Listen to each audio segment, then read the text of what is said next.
Welcome to OLC 40. This is class 17. We are on unit 3, and this is Jillian Percy.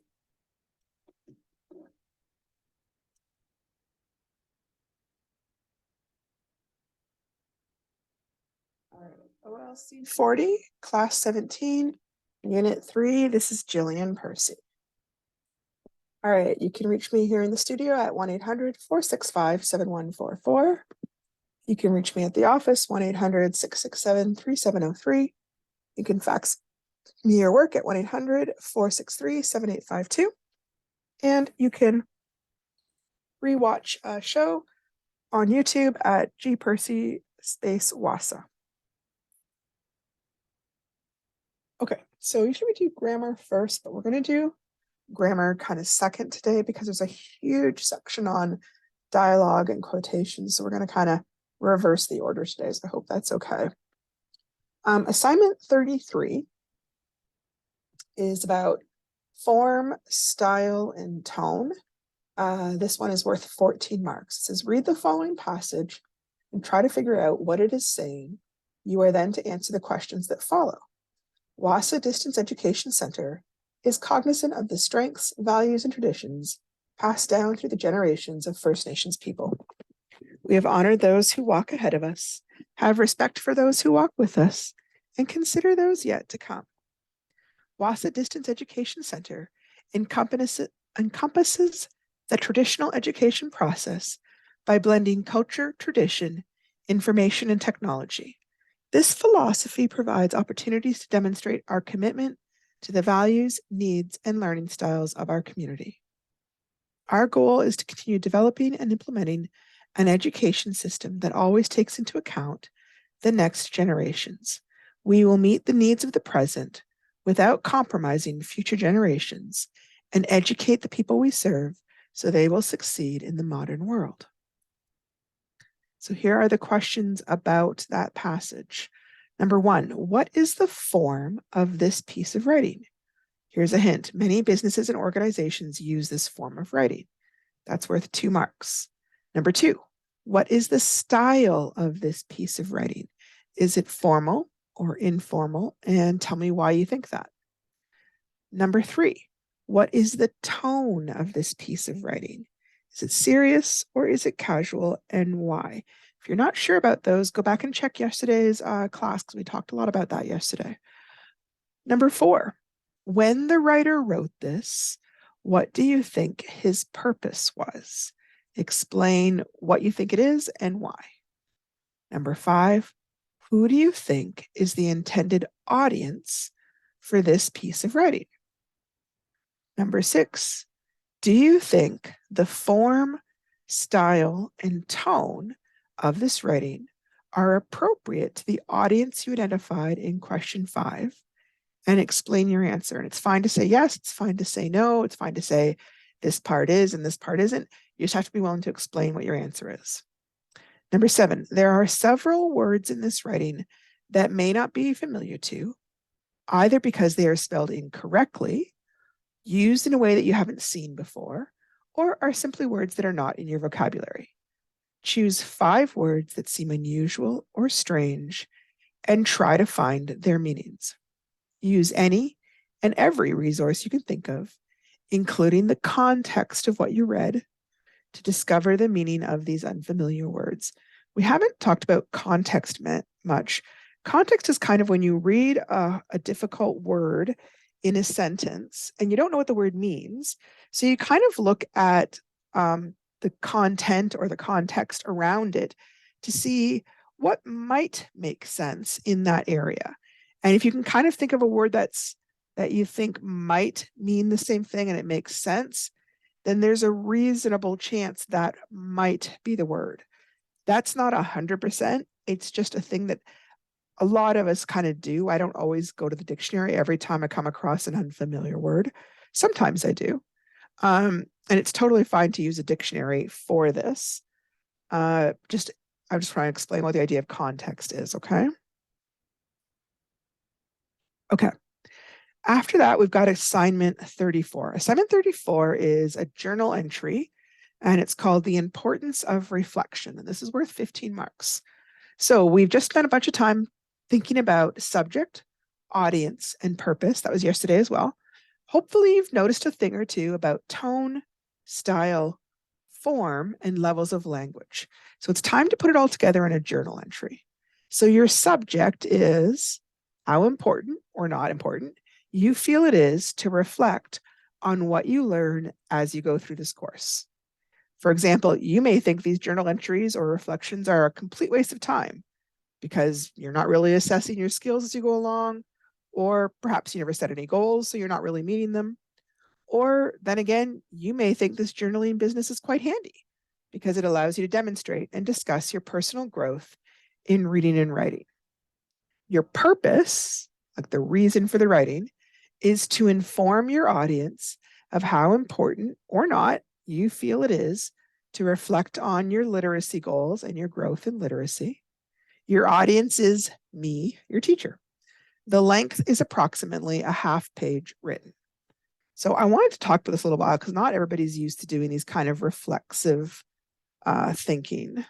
So first of all, I wanted to comment on why we have the learning journals throughout this course, because I know as a student, they might have driven me a little bit crazy. So I just kind of wanted to explain. First of all, it's a curriculum requirement of the government that students in this course keep a learning journal that documents the steps taken to self-monitor their learning during the course.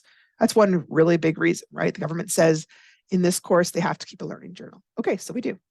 Second, the focus of the learning journal is the overall topic of your growth in reading and writing skills through self-reflection.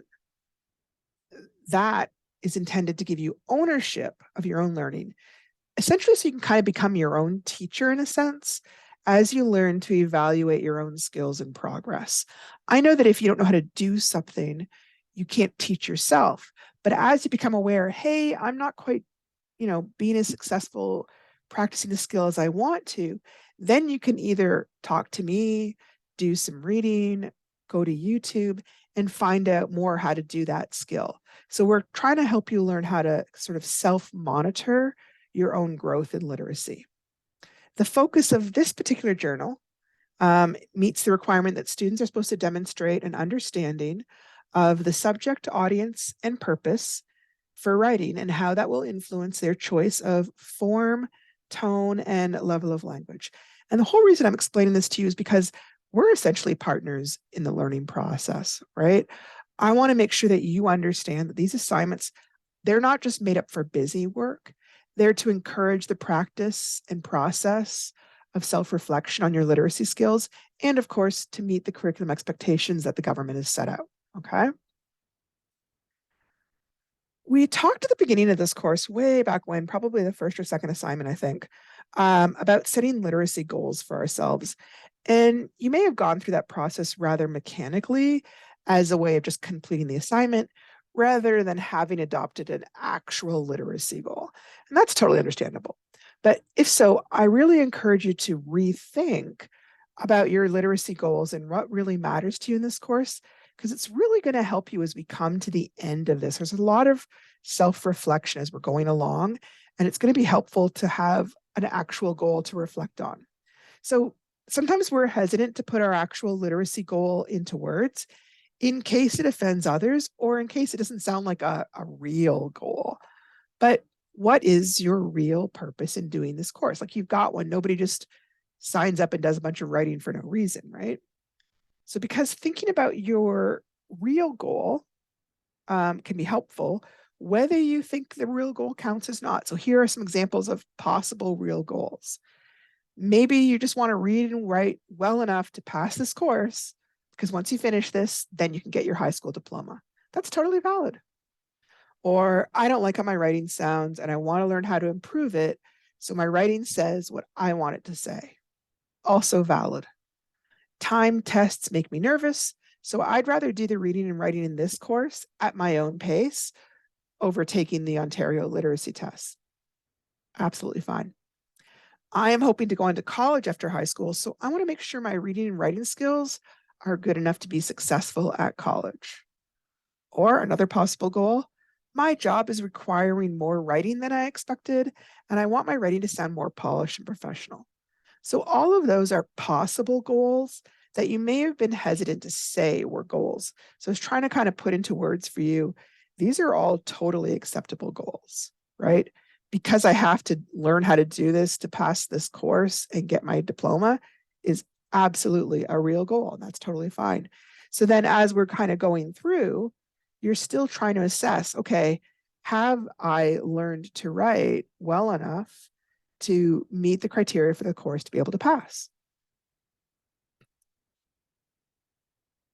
So that requires that you need to think about what your literacy skills are. So we've talked about so many different kind of literacy skills over the last 4 or 5 weeks. Here are some possible skills that you might want to take a look at when you're trying to decide if you've improved or if maybe you're kind of stuck. So one thing might be, has my sentence variety improved? Am I actively trying to use a mix of simple, compound, and complex sentences? Am I mindful that every sentence has to have a subject and a predicate? Am I paying attention to run-on sentences and editing them into shorter, more appropriate sentences? Am I editing more consistently and checking for spelling and grammar mistakes? Am I checking to see if my punctuation is correct? Am I consistently using good paragraph structure? Is my writing meeting the length requirements of each assignment? Am I developing my ability to write in a variety of different formats? Opinions, procedurals, narratives, news articles, journals, those are all types of writing we've practiced so far. Am I becoming more aware of my audience and purpose and trying to change my tone, style, and form to match them? Am I becoming more comfortable with the writing process or better at specific stages like pre-writing, drafting, revising, editing, or publishing? Now, you may have some other goals that you're working on as well, and that's totally fine. I was just trying to break down some of the skills we've practiced that you might want to take a look at and see, hey, am I remembering to use these skills? Because that's what the teacher is going to be looking at, which it is, right? If I'm teaching it and I'm spending a bunch of time on it, it's because I'm going to be looking at that as I'm grading your work. Okay, so yesterday we did assignment 32, okay? I'm not crazy about this mark sheet, but it's the one provided, so I'm using it. I think it's a bit vague. It doesn't really explain enough things, but I do explain a lot when I give each assignment. And I do expect you to be mindful of any topics or skills that I've talked to you about. I usually very often demonstrate skills that I'm expecting you to learn how to apply. So I hope you are watching this and getting some useful advice from it. All right, moving on. Lesson 13 is all about narrative text. And I'm going to be honest, this lesson is a bit dry. It's kind of trying to review and talk about all the different narrative texts. So bear with me. This is just the topic of what's next in this unit. A narrative is, simply put, a story. Narratives can be nonfiction or fiction. Nonfiction might be anecdotes, Recounting of events, biographies, news reports, even journals would count as a type of nonfiction, right? Fiction could be a dialogue, a short story, could be play or poetry. All of these forms tell stories in that they often all use chronological order, have distinct settings, and develop characters, but they're organized differently. It's important to be able to tell the difference between the different types of narratives so that you can easily identify the sequence of events and the main ideas. After all, that's why we read, isn't it? You will now take a look at some forms of nonfiction and fiction narrative with which you may not be as familiar. This will come in handy soon as you're going to be doing some of your own writing for your portfolio using the events in the novel as your subject. Okay, so first one I kind of want to talk about is an anecdote. Okay, anecdote, it's usually a short little narrative. It's interesting, it's amusing, it's often biographical about you, or maybe, oh, I heard a friend did this. Some definitions will also include that it's very simple and has a very obvious, clear point in it. Although it sounds like you could use it to cure a disease or to heal someone that's poisoned, that in fact is antidote, not anecdote, it is a story. Wikipedia defines it as a short and amusing or interesting story about a real incident or person. An anecdote is always presented as a real incident. That is, you're supposed to believe it's a true story, whether it is or not, involving actual persons, whether famous or not, usually in an identifiable place. I don't know about that part. I don't think it's important. But anyways, the primary purpose is not simply to evoke laughter, but to reveal a truth more general than the brief tale itself, or to delineate a character trait in such a light that it strikes in a flash of insight to its very essence. I think that's a very high definition, and I'm sure that some anecdotes meet that criteria. I think a lot are just kind of there to make people laugh, though. That is to say, it's supposed to make you think and laugh and learn something about yourself and society in general. Often there's lots of people dialoguing or speaking directly to each other. Many of the legends and stories of the First Nations peoples of Canada are anecdotes. There are definitely some anecdotes, but I wouldn't usually consider a legend an anecdote. They're really very different categories to me. But that's what they're saying. I will read this legend / anecdote. Long ago, when the world was young, porcupines had no quills. One day, when Porcupine was in the woods, Bear came along and wanted to eat him. However, Porcupine climbed to the top of a tree and was safe. The next day, when Porcupine was under a hawthorn tree, he noticed how the thorns pricked him. He had an idea. He broke off some of the branches of the hawthorns and put them on his back. Then he went into the woods and waited for Bear. When Bear sprang upon Porcupine, the little animal just curled himself up in a ball. Bear had to go away, for the thorns pricked him very much. Nenebojo saw what happened. He called Porcupine to him and asked, "How did you know that trick?" "I am always in danger when bears come along," replied Porcupine. "When I saw those thorns, I thought I would use them." So Nanebojo took some branches from the hawthorn tree and peeled off the back until they were white. Then he put some clay on the back of Porcupine, stuck the thorns in it, and made the whole thing a part of his skin. "Now, go into the woods," said Nanebojo. Porcupine obeyed, and Nanebojo hid himself behind a tree. Soon, Wolf came along.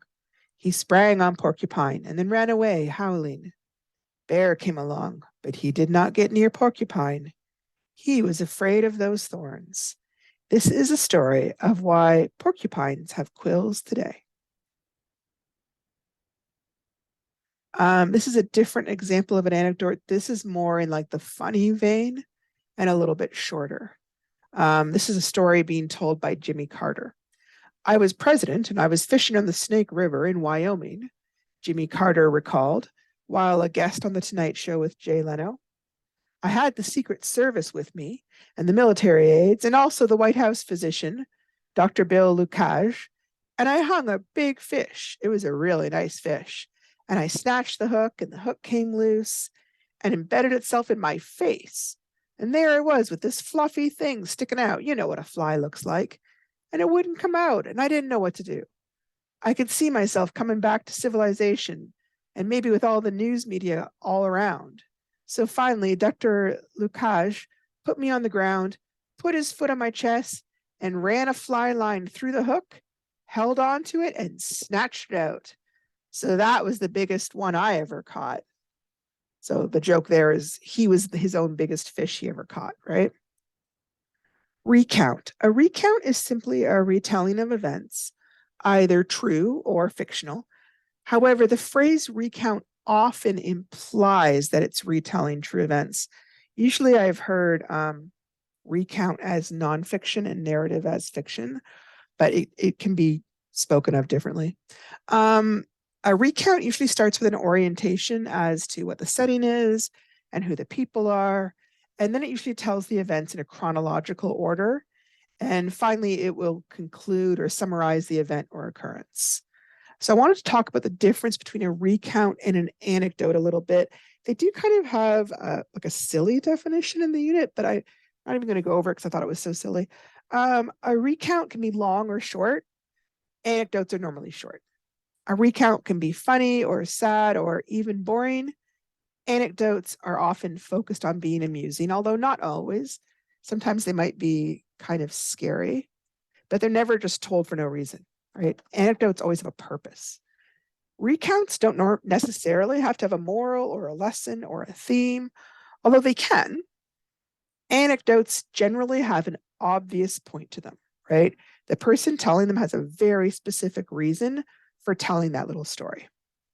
Recounts generally have a wider focus, and they will usually tell like a series of events or activities. Anecdotes are more often focused on like a single moment or a single incident. So here's an example of a recount. We got up very early to start our trip to Niagara Falls. Still, the sun was already up in the sky. My brother and I just stayed in our pajamas and went right back to sleep in the car. We had spent several hours on the road before our parents woke up to have breakfast and get dressed. Now that we were truly awake, the rest of the drive seemed endless to us. We were so excited when we finally arrived. If you have never seen it, nothing can describe how enormous Niagara Falls is. The sound of the water crashing down, the feel of the mist rising up to hit your face. Words just seem inadequate to describe how overwhelming it was. We stayed and looked and talked until we found ourselves hungry for lunch. My brother and I were delighted to get a hot dog from a food cart. It seemed to us, in our innocence, the height of luxury. After lunch, we wandered over to a street filled with a variety of buildings that seemed to practically glow with color and sound. We delighted ourselves in all it had to offer, garish rides and trinkets and loud music. Finally, we hit the road and began our weary way home. One last stop on the road at McDonald's completed this trip in a perfect way. It had been a day of wonder and fun for me and my brother. It is a memory of sheer joy that we always remember. So you can see I'm telling about a lot of different events here. There's not really a moral, it's not really funny. It's just kind of telling about something that happened, okay? It's not quite as purposeful in my mind as an anecdote. Okay, biography. We haven't really talked about biographies much. Biographies are where you tell about somebody's life. The word biography comes from the Greek word bio, which means life, and graphia, which means a record or account or a story. It recounts the details of someone's life, where and when they were born, important moments and achievements. We kind of were doing it's a different course. Although biographies can be funny or serious, they are neither anecdotes nor recounts. They are their own thing. An autobiography is when you write about your own life. So here's a little mini biography about Tecumseh. It's part of a larger biography. I just kind of grabbed a few paragraphs. We didn't have room for all of it. Who was Tecumseh? Tecumseh was a Shawnee Native American chief born about 1768 south of present-day Columbus, Ohio. During the early 1800s, he attempted to organize a confederation of tribes to resist white settlement. During the War of 1812, Tecumseh and his followers joined the British to fight the United States. He was killed in the Battle of the Thames in Canada on October 5th, 1813. Early years. Born about 1768 in south central Ohio, near present-day Chillicothe, Tecumseh grew up amidst the border warfare that ravaged the Ohio Valley in the last quarter of the 18th century. His father, Pocashinwa, a minor war chief, was killed in the Battle of Point Pleasant during the French and Indian War. His mother, Methotaski, left him to be raised by his older sister, Tecumseh, as she migrated with other Shawnees to Missouri. Okay, so biographies are usually very factual, lots of details, lots of dates. Sometimes they're trying to trace a certain episode, like if somebody's like Tecumseh was a great war chief, they might go on to talk about some of his different battles and stuff like that. But it has some elements of a recount because it's often chronological, but a recount is more about an event and a biography is more about a person. Okay. Yeah, a biography usually tells about somebody's whole life. A recount is much more limited and usually just focuses on a single event or a time period. A biography can tell the story in a variety of ways. It is often chronological. However, a recount has to be organized in a chronological order. It's kind of the definition of a recount. A biography is focused on the person. A recount is focused on the events. They can both be written in a variety of tones, styles, and for a wide variety of audiences or purposes. So, for example, this little biography on Tecumseh, if I wanted to rewrite this and make like a children's book about Tecumseh, for example, a different audience, right? I might make this very, very simple, right? Simple sentences. I might explain things better. The audience would dictate a completely different way of writing. Okay. Let me see here. News report. Okay. We've read a couple of news reports so far in this course, and you guys have even written one. You might be able to see that while a news report is a narrative that tells a story, or at least it can be, and while it may contain any or all of the elements we've looked at above, a news report is kind of its own entity, right? A news report centers on the 5 W's and H of an event: the who, what, when, where, why, and how, right? Which we talked about earlier. So this is one from 2010. It's from Wawate News by Rick Garrett. And it says that Anishinaabeg received complaints over the HST. HST is the harmonized sales tax. Okay, so the Anishinaabeg Nation is calling for retailers to honor point of sale tax exemptions after community members reported being gouged by companies. Even after the province has sent out notices informing businesses that they must honor the rights of our citizens on and off reserve to tax exemption, we are hearing stories of companies trying to gouge First Nations customers, said Grand Council Chief Patrick Madaby. These retailers are now breaking their own government's laws, as well as ignoring First Nation rights. Anishinaabe Nation representative said only one case was reported of a business not honoring the tax exemption. Most businesses throughout northwestern Ontario have been honoring the tax exemption. Ontario's 8% PST, which is provincial sales tax, and the federal 5% GST, goods and services tax, were harmonized into the 13% HST, or harmonized sales tax, on July 1st, with a goal of providing a competitive advantage to businesses within the province. Although First Nation citizens had to pay the HST since July 1st, a last-minute agreement was reached with the federal and provincial governments by First Nation organizations and groups. The agreement said that First Nation citizens in Ontario are exempt from the 8% provincial portion of the 13% HST. The agreement also called for retailers to honor this tax exemption effective September 1st. That was 2010 though, right? Matabe encouraged community members to call their local member of provincial parliament to provide them with the name of any business refusing to respect the point of sale exemption to the 8% provincial sales tax. That was part of the deal we negotiated with Ontario. They accepted responsibility for ensuring that all businesses in the province complied with their tax regime, Matabe said. We showed Ontario that we were prepared to take to the streets to fight for our rights. We are also prepared to fight for our rights in stores and malls if necessary.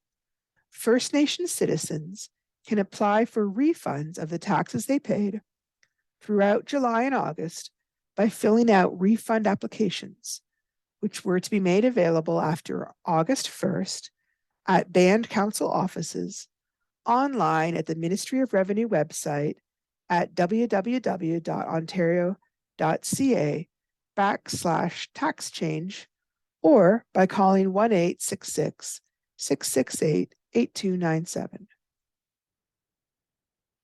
Refund applications, which need to be submitted between September 1st to November 1st, 2010, must contain the original sales receipts and a photocopy of both sides of the Status Indian card, or, in the case of Indian bands and councils, a letter from the band or council certifying the consumption of qualifying off-reserve supplies for band activities.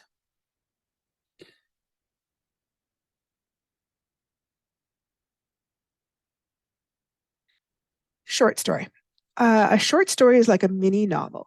Short stories are, wait for it, stories that are short. Well, they're shorter than novels at any rate. Short stories will often follow the same format as conventional novels, but there are always exceptions to the rules. There is the plot, including the conflict, the setting, and the characters. You will agree that all the above types of narratives have all of those elements, but again, they're organized differently. The format of the short story, and the novel for that matter, is best represented using a visual. For great examples of short stories written by First Nation students from across Canada, go to www.r-story.ca/authors09. This is the site of the Canadian Aboriginal Writing Challenge. You can get biographies on the writers as well as read their stories. It might even inspire you to write your own and submit it to them. The main big difference between a short story and a novel will often have a lot more characters, and they'll often have a lot more subplots. A short story is often about the size of like one chapter in a novel, so there's usually a lot less going on. There's more likely to be like one main plot. That's the biggest difference. Oh, here's the visual they were trying to show me. Ooh, The Story of the Monkey's Paw. I don't know if you've read that. We'll have to read it if we haven't yet. We talked about this before, I believe. This is like a standard plot graph, okay? Let me see here. What information does the writer give you at the beginning of the story? They should give you the setting, the characters, and usually sort of introduce you to the main problem. What event in the rising action drew you in most as a reader? So as they identify the main problem, things are going to happen, right? People are going to try and solve the problem. There's going to get obstacles in the way. There's going to be problems that occur so that they can't solve the problem.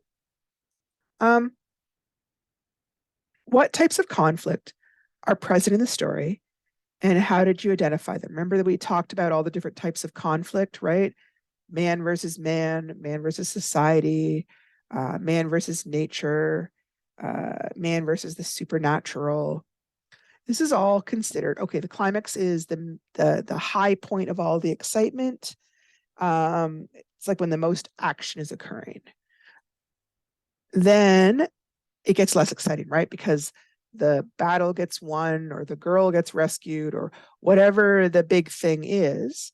Then things begin to kind of wrap up. A lot of times, if this is like a novel, this is where a lot of the subplots would get wrapped up. In a short story, it's going to have, there's going to be a lot less to wrap up. And then they'll finally kind of resolve everything. And how does this part of the story make you feel? What else could the writer have done? So it's the same as what you'd see a novel. Like I said, it's just all shorter. Okay, so now here is our big giant grammar lesson for today. This is a huge lesson and I apologize, but it's just what was in the unit. They wanted to talk about quotation marks in a really, really big way. So that's what the next 15 minutes or so are going to be about, okay? Dialogue. The word dialogue comes from the Greek language. Dia means through and logos means words. So a dialogue is a form of writing that consists of a conversation between two or more people. The most obvious example of dialogue is a play or a TV show.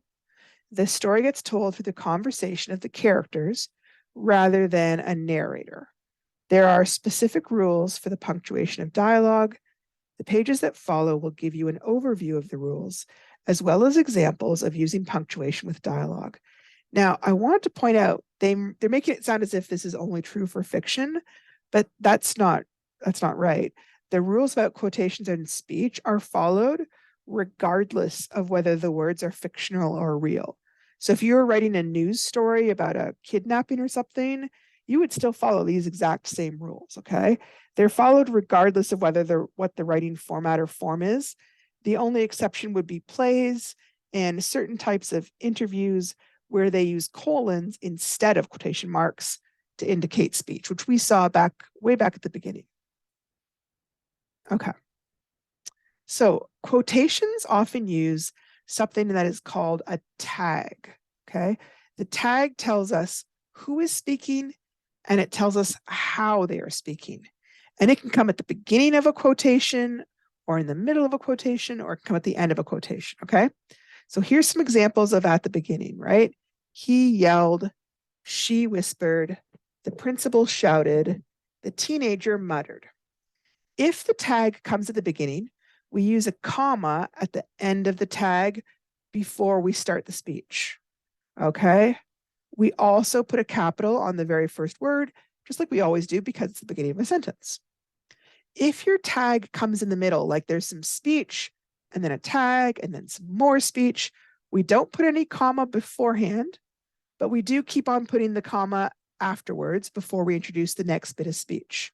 We don't capitalize anything unless we were starting a new sentence because we're in the middle of a sentence. There's no point to it. When the tag comes at the end, after all the talking is done, there's no comma in front. There's a period at the end or other punctuation if other punctuation is appropriate. Like maybe they asked a question or something, you never know. There's also no capitalization, okay?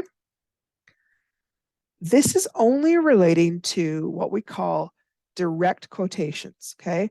When we're reporting actual speech, whether it's something that, somebody actually said for a news story or a magazine article or a biography, or if it's an imaginary thing, right? It could be a dragon talking, it doesn't matter.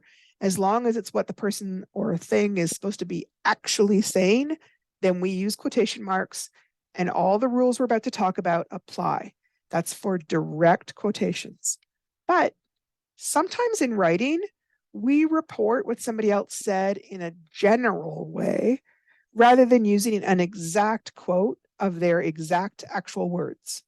When we do that, we don't normally use quotation marks, and that means we don't need to worry about following the rules. This is what's called an indirect quotation. Often it means that someone's reporting what another person said in a very general way. So here's an example of an indirect quote. Dad got mad and said we needed to play ball outside. Okay. So if this were a direct quote, it would be more like, Dad said, go play outside, right? Another indirect quote would be, we don't need to wait for Sarah because she said that she wasn't coming. Again, if this were exact speech, it would be more like, Sarah said, I'm not coming. So you see the difference. If there's no exact speech, you don't need to use quotations and you don't need to worry about it. Okay, so here's some of the rules. I really thought that the way they wrote the rules in the unit was so confusing. So I just kind of went over and tried to simplify it and make a little more sense. I hope I succeeded. Number one, use the quotation marks to begin and end a direct quotation, but not an indirect quote. That was what we just talked about. The first word inside the quote is capitalized. So for example, down here, Jack says, I win. Well, it's the first thing he says, so we would capitalize it. I mean, we'd capitalize it anyways because it was I, but it doesn't matter. Number three, if a tag comes at the beginning of a sentence, it is capitalized and followed with a comma before the quotation starts. For example, Jack said, comma, I win. If a tag comes in the middle of a sentence, it is not capitalized, but it's still followed by a comma. I win, said Jack, comma, you lose. If a tag comes at the end of a sentence, it is not capitalized and it's followed by a period. I win, said Jack, period. That's what we just all talked about. On to trickier stuff. If the quoted speech ends in a period, but the overall sentence is not done, then we just use a comma. However, if it ends in an exclamation point or a question mark, we still use those. And they will all occur inside the quotation marks to show that the character or the person speaking is speaking that type of a sentence, right? So I want hot dogs. We just use a period and continue our sentence like she said. Can we have hot dogs? We put the question mark to show she's asking a question. She said, I hate hot dogs. And we put the exclamation point to show she's upset or yelling. Okay. Number five, when the end of the quotation is also the end of the sentence, the period falls inside the quotation marks as long as the original sentence would have used a period too. This is also true for a question mark or an exclamation point. He said, we'll get into the supper line now, period. She asked, can we go home now? Question mark. He yelled, help. Number six, when the original sentence ends in a different punctuation mark than the quotation is using, simply put it after the quotation marks.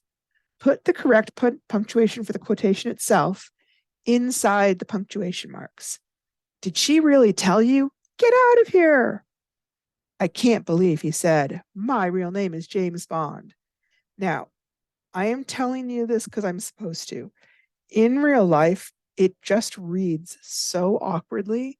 A writer would really try and go out of their way to not do this because it looks so awkward. Okay. This is technically right. It just is not done too often if you can help it. Both parts of a divided quotation are enclosed in quotation marks. The first word of the second part is not capitalized unless it begins a new sentence. This soup, the elder said, tastes just like my Gookums. Quotes within a quote.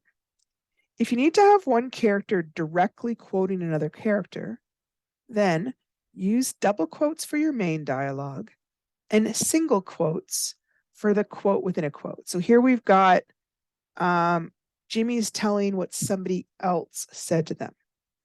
And then he said, this is your last chance around here, Jimmy. What a jerk, he said.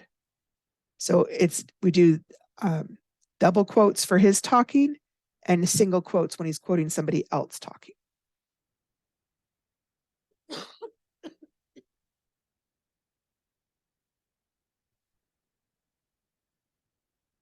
When you write dialogue, begin a new paragraph whenever the speaker changes. That way, even if there's no tag, we can tell who's talking. Sit down, she said. Let's talk. Are you going to do this every day? What? What do you mean, what?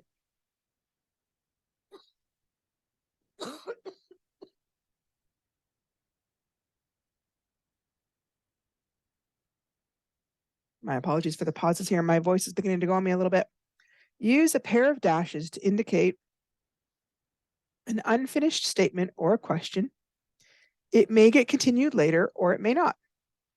First of all, he said, if you can learn a simple trick, son, you'll get along better with all kinds of folks. You never really understand a person until you consider things from his point of view. Huh? Until you walk 2 moons in his moccasins.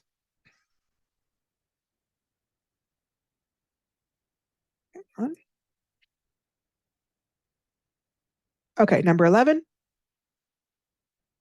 When writing only a part of a quoted sentence, do not begin the quotation with a capital letter unless the person you're quoting capitalized it or it's the first word in your sentence. Sometimes you would also use an ellipse, which is like that dot, dot, dot, to show that it is not a complete sentence. Robert Checkwich admitted he had not found many novels that were based in First Nation communities. Or, Robert Checkwich admitted he had not found many novels, dot, dot, dot, that were based in First Nation communities. Either one is totally acceptable. Okay. We're going to watch a quick little video here on punctuating dialogue. We should have time for it. And if we don't finish up all the dialogue, we'll talk about it more tomorrow. So hang on a second and I'll just get that set up.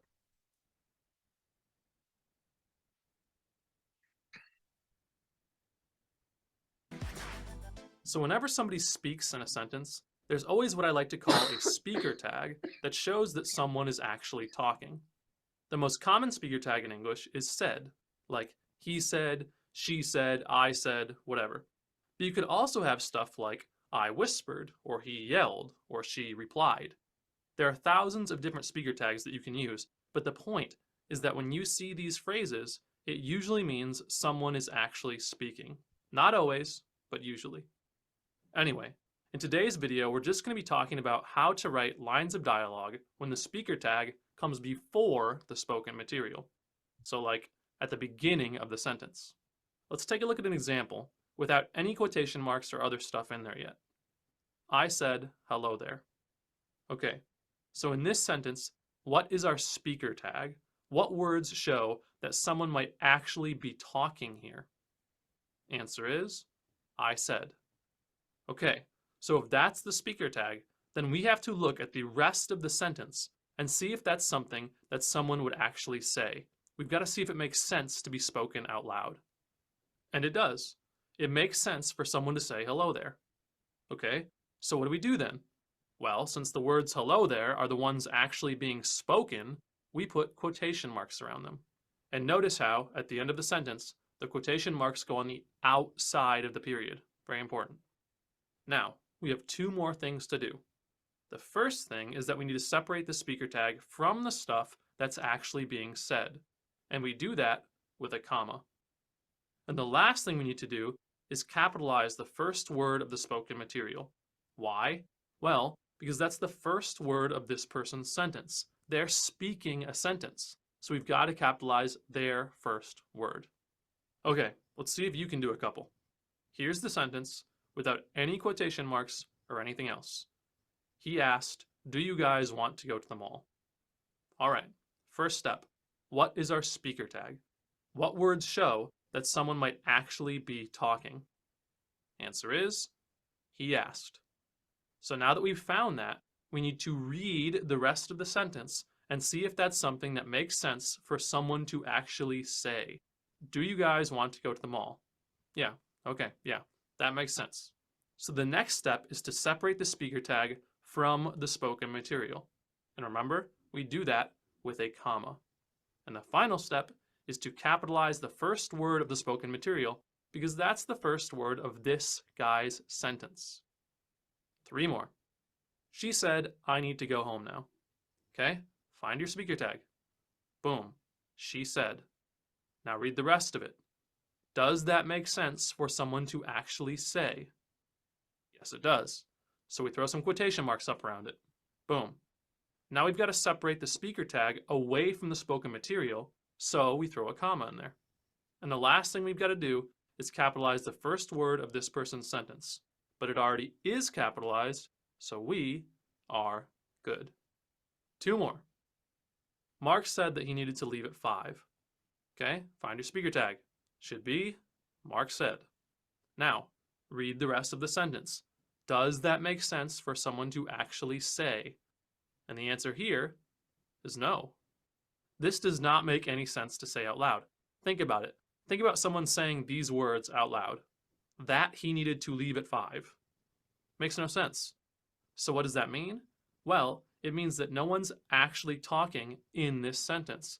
We've got the idea of somebody talking, but it's not written in a way that requires us to use quotation marks. So, in this situation, we do not do anything. We leave the sentence just as it is.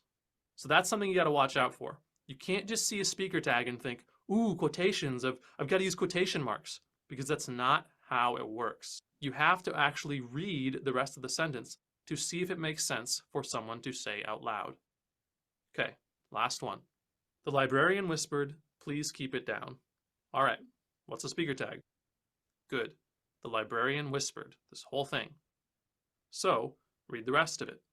Does that make sense for someone to say out loud? Yes, it does. Cool. So throw some quotation marks up around it.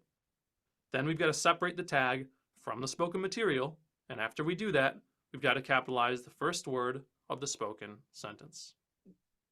Cool. So that's it for part 1 of our quotation marks and dialogue series. Okay.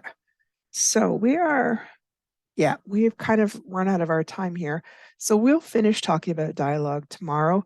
There is an assignment about dialogue. So I will kind of review quotation marks tomorrow and then do the assignment. Thank you so much for coming out and listening today. And I hope you have a good evening. We'll talk some more tomorrow.